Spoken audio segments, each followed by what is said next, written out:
This is Sam Vasquez, and today I'm going to be doing Unit 8, problem number 4 this time. And the base equation is actually y equals 2x to the exponential growth of 2 minus 16x plus 29.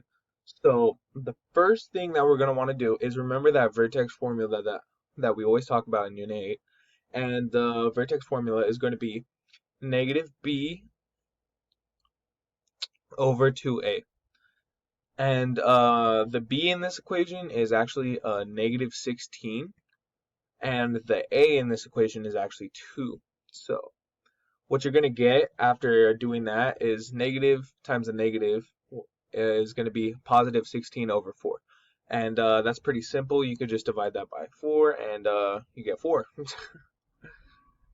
And then what we're going to want to do is plug that 4 into the equation.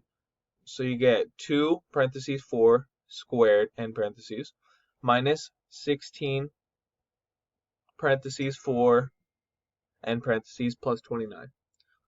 And what you're going to get from that equation is 32 minus 64 plus 29. All, of course, when you multiply those 4's and then you just leave the 29, right? Just to combine like terms. And then once you do that, I like to add the 32 and the 29 because they're both positive, and the negative 64 is a negative, just to make things more simple. And you come out to 61 minus 64, which of course equals negative 3, leaving the vertex being positive 4 or parentheses positive 4 comma negative 3 as the vertex and parentheses, and the axis of symmetry being 4, because the axis of symmetry is just the x value in the equation.